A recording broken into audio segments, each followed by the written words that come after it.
Hi everybody, I'm Go Via Go Home. I want to welcome you back to my channel. Today we're going to do an unboxing of this Intermountain CN HO scale ET44ac locomotive. This has a ESU sound equipped decoder, and we're gonna unbox it. We're gonna take a look, see what you get, and we're gonna start it up and run it around and see just how good this thing is. This is probably the biggest locomotive I've ever owned personally, so it'll be interesting to see how it works on the layout and how well it works in general.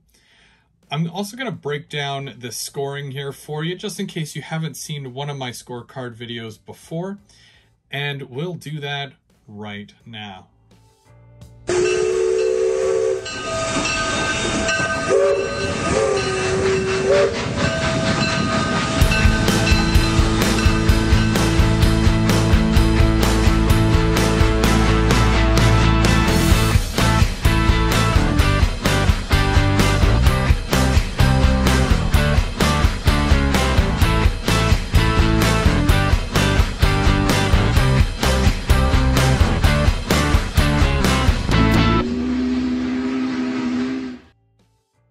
Let's take a look at the score sheets. There's 5 categories total, 20 points per category. The total will be 100 points awarded. The 5 categories include scale, which is coupler height and wheel gauge, function, which is the movement, fast and slow, and if it's smooth, paint and detail, if there's any defects, the packaging and the color of the locomotive, prototype likeness, if there's era-specific details and whatnot, and of course, sound and lights and features. Once the scores are tallied, it'll fall under one of 5 categories. 90 to 100, it's a must-have locomotive. 75 to 90 points, I'd highly consider buying it. 50 to 75 points, it might not be for everyone. 25 to 50 points, it might need some work. Or if it's 0 to 25 points, I would not bother buying it at all. So let's do the overview now. Okay, so as we take a look here, very standard packaging from Intermountain. They usually do all their stuff the same with the same packaging. Here we've got all the information about the locomotive, just in case you need any of that. You can just pause it and you can grab that information for yourself, just in case you want one, but the link will be in the description below. So I have owned Intermountain locomotives before, but like I said, nothing of this caliber, nothing this huge. I usually run GP38s, GP40s, some ST70s, but this thing is massive. Take a look at that. Wow. Now you do get the operator's guide, which is very standardized paper. Default address is 03. You get your list there. They don't really make a whole booklet out of it. It's just very standardized stuff.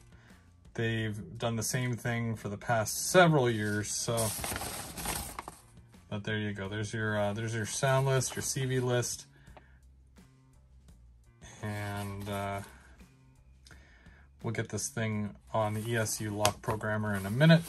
But yeah, just thought I'd show you what came inside the packaging as well. Now Bowser does make very similar packaging to this. I wouldn't be surprised if they're made in the same factory. That I have no idea. But someone might know, somebody somewhere, because basically you've got the 2 plastic pieces that lock down, and then you've got your foam inserts, and then the locomotive itself is screwed to this this plate here. But even just taking the foam off the top, wow, this is a real beefy locomotive, let me tell you. That is awesome. Let me grab my screwdriver and we'll get this thing off of here and we'll get a closer look at it.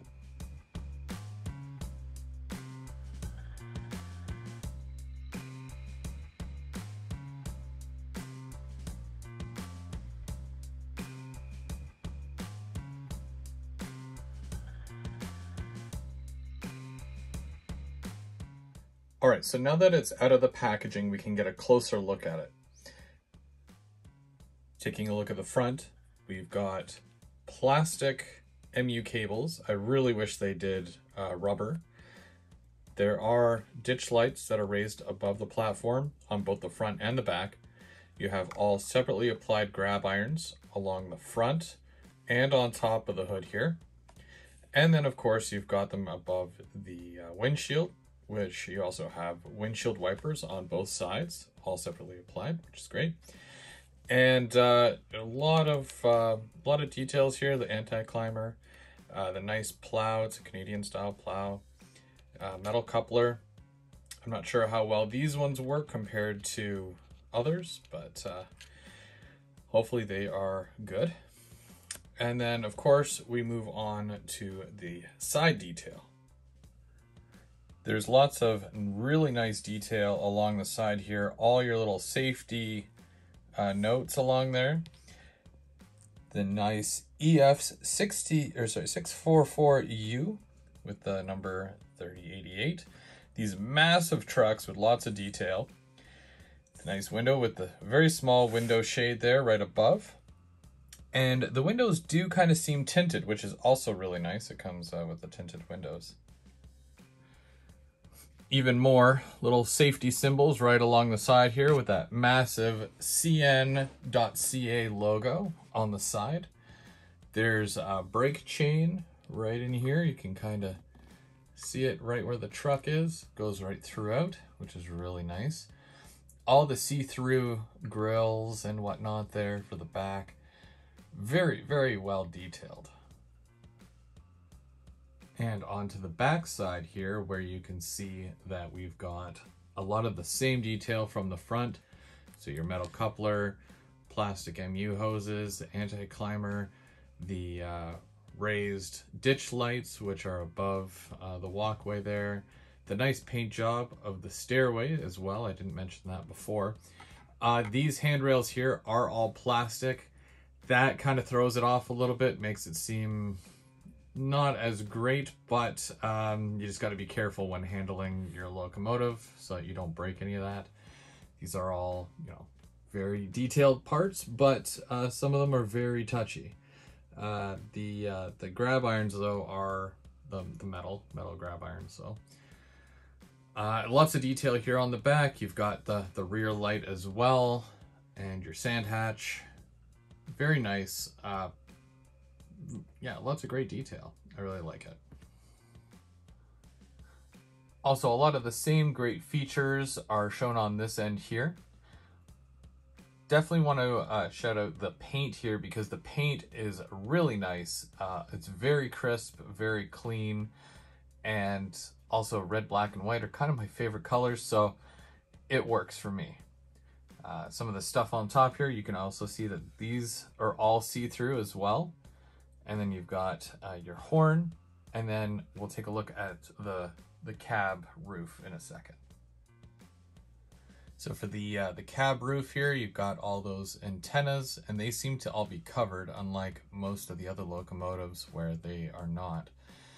And very, very well detailed. You got the white bits on top there that are obviously separately applied and separately painted.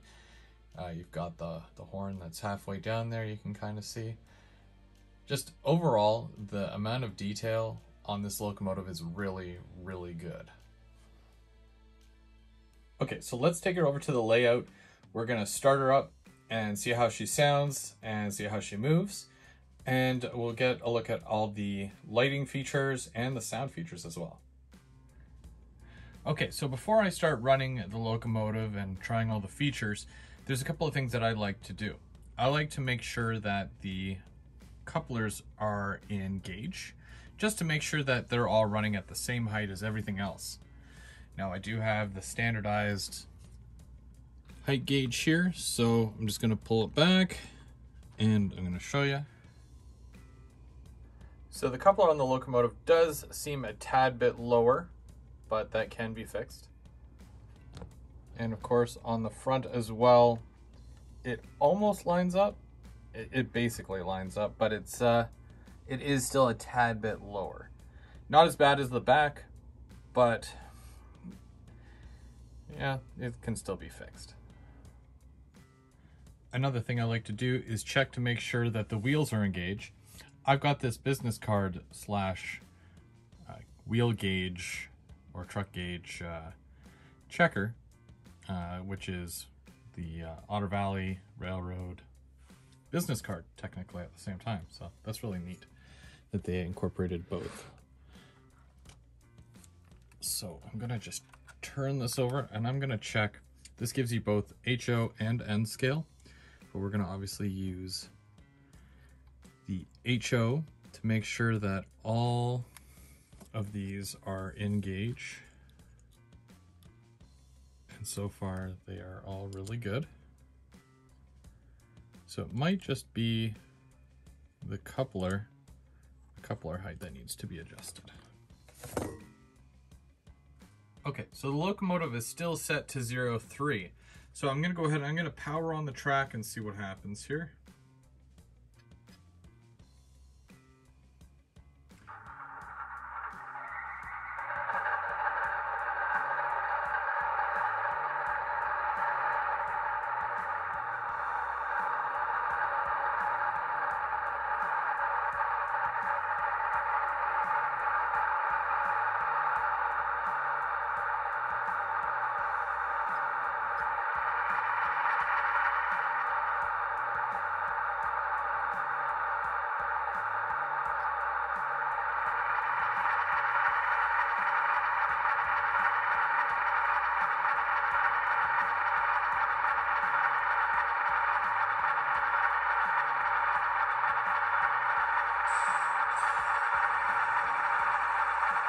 So that's on speed step 1.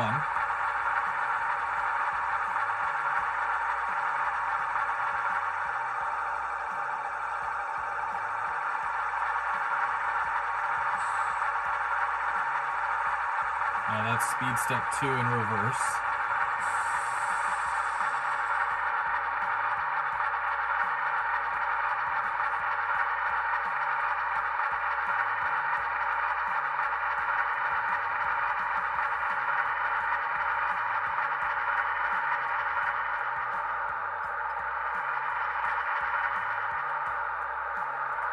Making a lot of great sounds so far. So let's try them out. So function 1.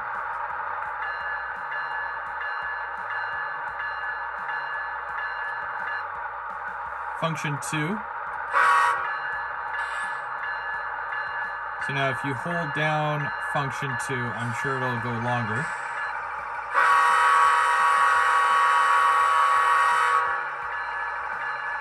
And it also sounds the bell as well at the same time, which is awesome. And then it just cuts the bell.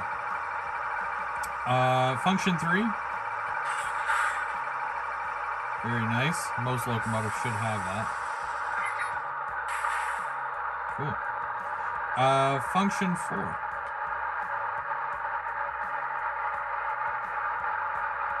I don't hear anything. Function 5.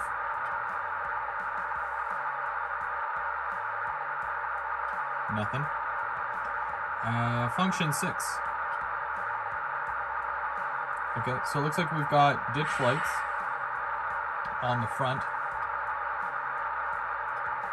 Oh, number 5 is the number, or the number board lights. You can see right at the top there, they're off, and now they're on. So function 5 is the number boards, and then option 6, or function 6, is your ditch lights. Now I wonder if, when you put it into reverse, if function 6 is activated, the ditch lights on the back automatically illuminate when you go into reverse. Same thing with the headlight or the tail light, I should say.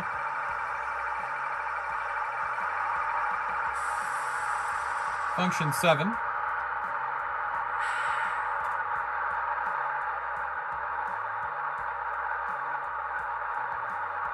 I don't hear anything. Function 8 will probably be your muting or shutdown sequence.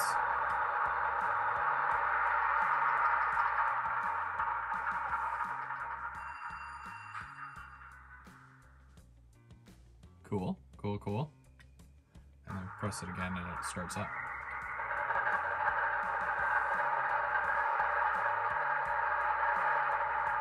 Function 9.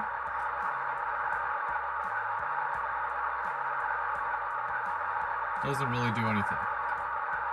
Okay, now because this is an ESU lock sound decoder, you can obviously use the lock programmer to change those CV values and to adjust them, change out the different horns, change out the different bells as per your locomotive number, road name, anything like that. So sounds are pretty good, but they don't really give you all that much, where other manufacturers will load a whole bunch of sounds. Now, there's a good chance that I haven't found them all yet, but those are the basics, and it's all standardized stuff.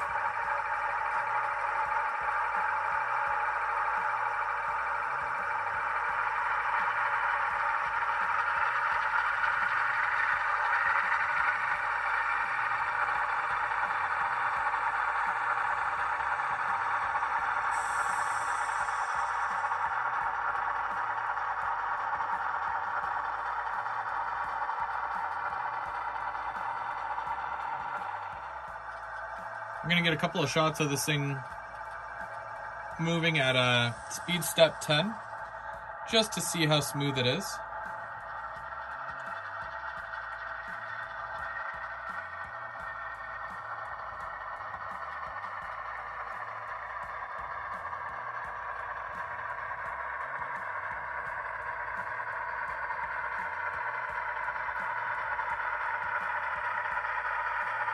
And this is right out the box without that break-in period as well.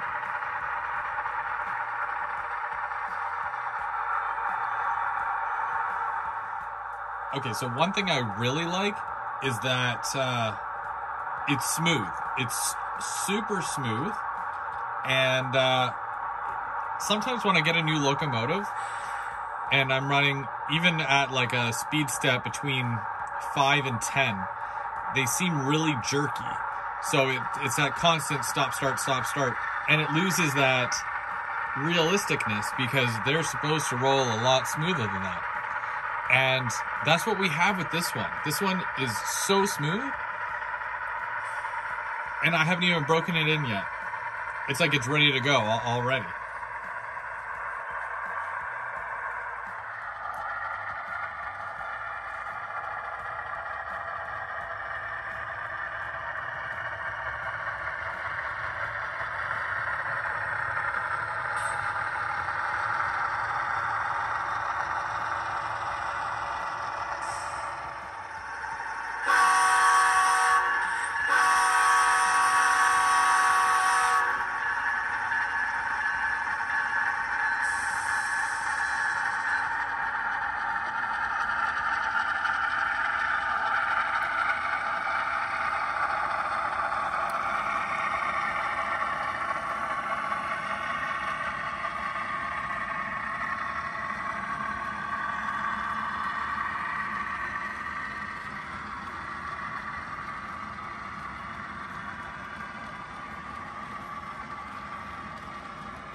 So we missed a very tiny and important feature. Take a look at these wheel caps. They all rotate, both the front and the back. It's a very nice feature, very small. I don't have any locomotives that actually does that, so now that I do, it's kind of neat. It's that little bit of detail.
Okay, so now that we've had a chance to unbox it, take a look at all the details, features, and run it around the track, I'm going to give you the breakdown as to what I think and what my score is and the total.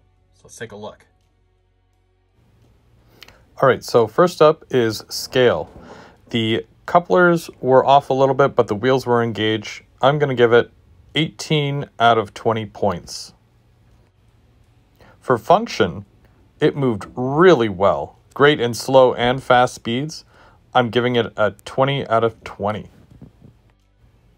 For paint and detail, it was really clean and really well colored. I'm going to give it 20 out of 20. For proto-likeness and era specifics, it's as modern as it's going to get. I'm giving it 20 out of 20. For sounds and lights, the lighting was really crisp and clean, but there wasn't really that many sounds, so I'm going to give it 18 out of 20. This brings the grand total of points to 96 out of 100 for this locomotive. All right, so that concludes the unboxing and review of the Intermountain ET44ac locomotive. This is definitely a must-have. You'll definitely need a couple, especially for those longer trains. I'm really excited because there's even more on the way. We're going to be looking at the CN heritage units and the military units, and even 100 years of CN. These are all on the way right now from Intermountain, and you got to pre-order yours before they're all gone. There's still some of these left in stock as well. So go check out ovrtrains.com, get yours, put in those pre-orders for the new ones that are coming out, that are on their way right now, and you will not be disappointed. I'm going to have to get a couple more myself. Other than that, I'm Govier, go home. Thank you so much for joining us today. Stick around, we've got way more coming, and maybe a few more unboxings. Check it out.